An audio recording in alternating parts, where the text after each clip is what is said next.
is bringing him back on the air tomorrow. ABC says in a statement that we made the decision last week to suspend production to avoid further inflaming a tense situation at an emotional moment.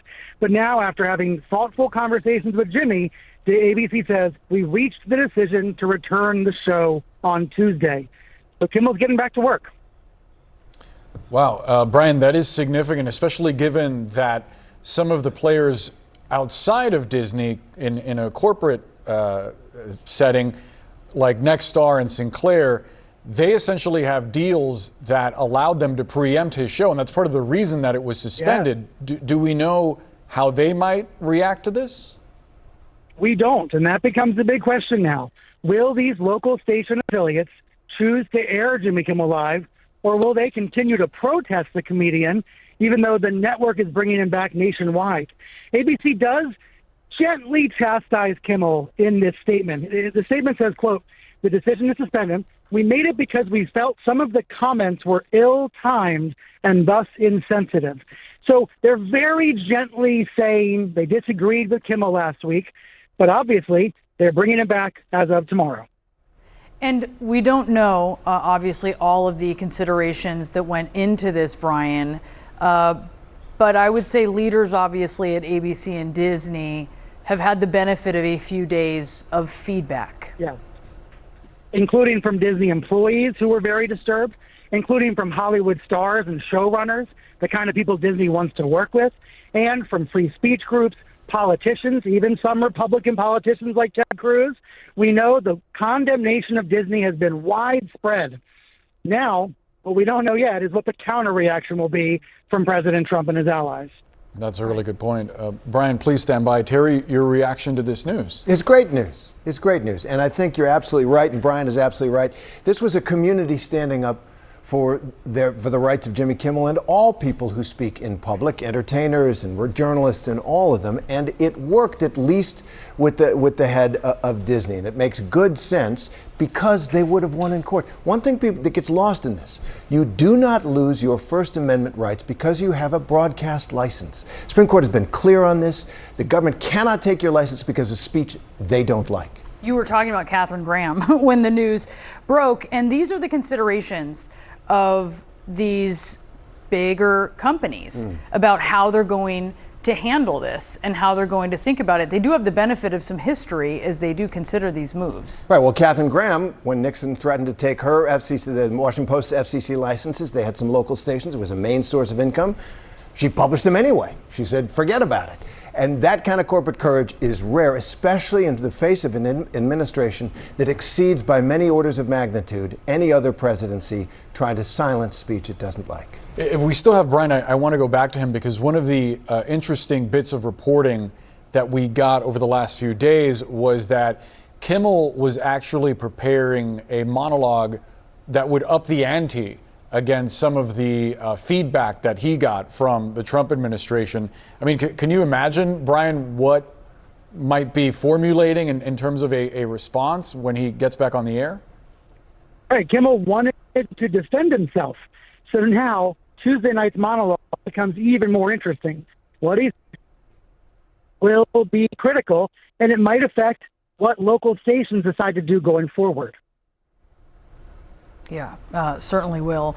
I want to know what you think, Terry, about just sort of the moment that we are in when it comes to free speech. And I also want to play a moment from the White House press briefing today. This was a correspondent for Turning Point USA Frontline, associated with the group that Charlie Kirk founded, who asked the White House press secretary what her message is to Americans who are too afraid to express their beliefs. Here's a brief part of what Caroline Levitt said. We have a right to free speech in this country. The president supports it. It is protected by our beautiful Constitution. And Americans should not cower in fear. They should rise up in courage to continue speaking the truth. What do you think about what you're hearing from the White House there as we just get this news that Jimmy Kimmel will return to air tomorrow night? Right. Well, see what the White House says. Everybody should speak up except the ones that the president doesn't like. He just barked at my former colleague, Jonathan Karl. Maybe we'll come after you because I don't like the... All right. So Jimmy Kimmel was suspended, then he wasn't, and now he's back on the air just like that. But the real story isn't just about a late night comedian making controversial jokes. It's not really about Jimmy Kimmel. Because what we're seeing right now is a live case study of the messy relationship between free speech, corporate control, and political outrage, and the media machine. Disney pulled Kimmel off the air to avoid inflaming a tense situation.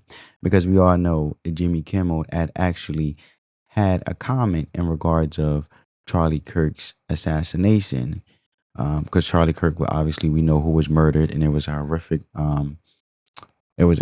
action in regards of his life being taken away for his strong beliefs. And Kimmel said on his late night show, and I quote, "Many in MAGA land are working very hard to capitalize on the murder of Charlie Kirk." And he also said, and I quote, "The MAGA gang, right, was desperately trying to categorize this kid who murdered Charlie Kirk as anything other than one of them." So he was ignorant in regards of not respecting death, but also spreading propaganda, let alone misinformation, instead of respecting law enforcement to do their job and respecting the simple fact of this is a father, a husband, who unfortunately has been assassinated in cold blood. And you should have left this type of rhetoric alone, let alone the situation, because it's already heartfelt and a heartbreaking situation in itself, right? And like I said, Disney pulled Kimmel off the air to avoid a flaming and tense situation, but that's their official language.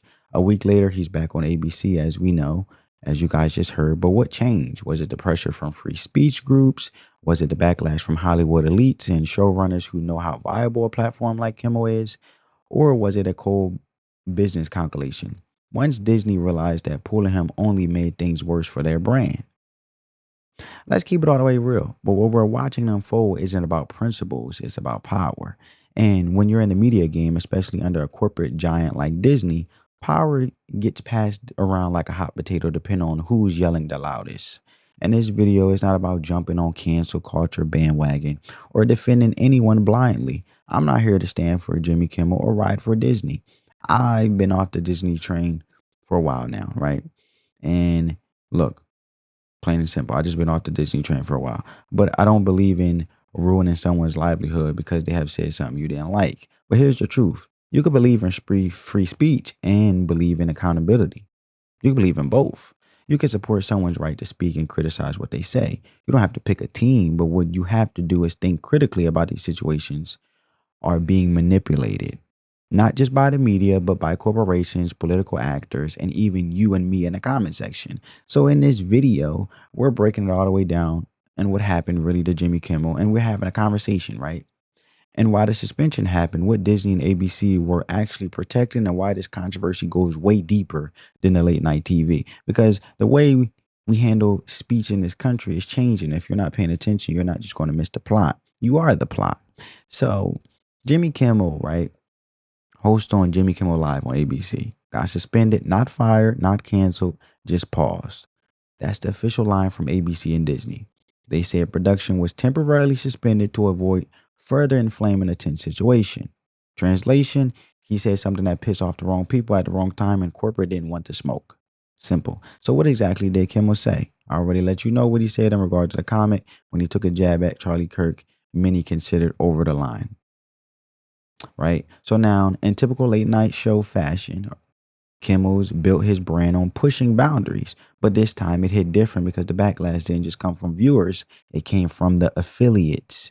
And this is where things get interesting because you have to look at it from a business perspective. See, ABC is a national network, but it relies on local stations, affiliates like Nexstar, Sinclair, and others to actually air the show in different regions. And these are privately owned broadcasters that license content from ABC. And some of those stations weren't having it. They started pulling Jimmy Kimmel Live from their nightly lineup, not because the FCC told them to. And this is where you seen in this clip, this guy right here that you see on the screen right now is spreading propaganda because he's making it like the government told Disney, oh, if you don't take Jimmy Kimmel off the air, we're going to censor you. The government, FCC, and the government didn't send a letter to Disney saying, pull Jimmy Kimmel off live. If that was the case, why would Jimmy Kimmel be returning on air, right? So it's not because the FCC told them to. FCC only told them that they are reminding them of their license, and what the standards upheld is having a license to televise and basically be on national television. You are to have the public interest. That's all the FCC said. And FCC Chair Brandon Carr said, right, who is the chairman of the Federal Communications Commission of the United States, FCC. So, and Trump didn't order it either, because they made a business decision on their own, ABC. This is too hot and we don't want it on our channel. And if enough of those affiliates pull your show, you're no longer broadcasting nationwide. You're no longer a primetime personality. You're just a guy with a studio and no audience. So ABC had a choice: double down and support their guy, or pull him quietly to keep the peace. And they chose option B. The suspension wasn't about morals, it was about managing risk. But here's where it gets complicated, because after a few days of media backlash, support from Hollywood insiders, and pressure from free speech groups, including some conservative ones, Disney suddenly changed course. Now they're saying, after thoughtful conversations with Jimmy, we decided the show will return on Tuesday, as of today, the recording of this video, which is September 23rd, 2025. What changed in 5 days? Did Kimmel apologize? Nope. Did the affiliates reverse course? Not really. So again, we have to ask, was this ever about what he said, or was this about protecting the brand until things cooled off? Because if Disney suspended him to calm the storm, then brought him back before anything was resolved, it looks like the suspension was never meant to address anything. It was just damage control. Press pause, look responsible, then move on. That's not about justice. That's about optics. And it's also about leverage. Because the moment those affiliate stations start pulling the show, Disney and ABC got nervous. But when the backlash started coming from the other direction, from celebrities, from free speech advocates, and extreme radical leftists who actually shot up an ABC 10 news network station that I did a video on, go check it out. Right? One of their own Democratic individuals, part of the Democratic Party, because we know that Jimmy Kimmel has basically pushed boundaries and had let been known multiple times on his Jimmy Kimmel Live show and Tonight Show that he is support of the Democratic Party. Well, one of the Democratic extreme radical leftist supporters actually took it in regards of shooting an ABC 10 network station. So even from Republican senators like Ted Cruz, they realized they might have overcorrected. And suddenly, it wasn't just about one guy making a joke. It was about what the message they were sending to viewers, to creators, to partners, to shareholders. So Jimmy Kimmel's back, but now the stakes are even higher. Not just for him, but for everyone watching this play out in the industry, right? And that's how you got to look at it. Now, let's talk about why Disney suspended the show, because on the surface, they gave us the usual PR fluff. We felt some of the comments were ill-timed and thus insensitive. Sounds professional, sounds responsible, but also sound like it was written by 4 lawyers and a crisis comms manager. And let's be honest, Disney didn't suddenly grow a conscience overnight. This is the same company that has been from the sentiment of the people, been perfectly fine at certain times. People will look at it as Disney being fine with pushing controversial political messaging in their content to fit a certain narrative, right? Whether it was pushing woke themes into kids' content, people say, or taking very public stands on hot button issues like the, you know, don't say gay bill in Florida. And Disney has never been afraid of backlash until now. So it gets you this question of, so what changed? It wasn't about values, it was about leverage. And that leverage came from the affiliate stations, the ones who actually control whether Jimmy Kimmel Live makes it to air in dozens of markets across the country. And these aren't just minor players. They write the checks, they keep local broadcasting alive. And when they say, we're out, that's what hit Disney where it hurts, in their reach and their ratings and their revenue. So people always think the network is the top of the food chain. But in reality, networks like ABC still have to play nice with the local gatekeepers. These affiliate stations are businesses too, and they answer to advertisers, local communities, and their own leadership teams. So when Jimmy Kimmel dropped that joke about Charlie Kirk, whether you thought it was funny or offensive, a line got crossed in their eyes, and that's all it took. ABC knew exactly what was happening. If local stations pull the show, the brand takes a hit. If the brand takes a hit, ad revenue drops. If ad revenue drops, everybody in the food chain loses. So they hit pause, not because they thought Kimmel was wrong, but because the backlash was bad for business. Now, of course, there were other voices in the mix too, and you had Disney employees speaking out internally. Some of them were disturbed by Kimmel's comments. Others were more upset about the suspension itself, feeling like it sent the wrong message about censorship and free expression. And then you had Hollywood producers and showrunners weighing in. And let's be real, Disney listens to them because that's where the creative pipeline comes from. Add to that the political noise from free speech organizations, commentators on both sides of the aisle, and yes, even some Republican politicians like Ted Cruz, who suddenly found themselves defending Jimmy Kimmel on principle, not because they liked the guy, but because they saw the bigger picture. And that's what Disney realized they were stuck between two fires, right? So this is what I'm going to say, right? I'm not here to defend Disney or tear them down, right?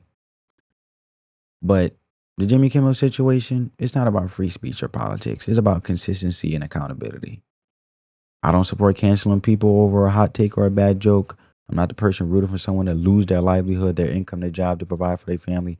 I believe people should be able to feed their families and learn from their mistakes without being destroyed in the court of public opinion. And that said, if you're on a national platform like Kimmel, you got to understand where you stand in the media food chain, and you're accountable to your network, your sponsors, and yes, your audience, right? And all I'm going to say is this was more about business optics than actual outrage. And now that Kimmel's back on air, I'll be watching to see if his ratings recover or viewers keep tuning in. Because let's be real, free speech doesn't mean freedom from consequences. You can say what you want, but don't act shocked when the people respond, which is your audience, and that goes for everyone. And like I said, that put ABC, Jimmy Kimmel, in two fires at once.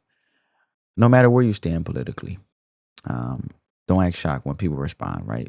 Free speech doesn't mean free from consequences. On that note, family, peace.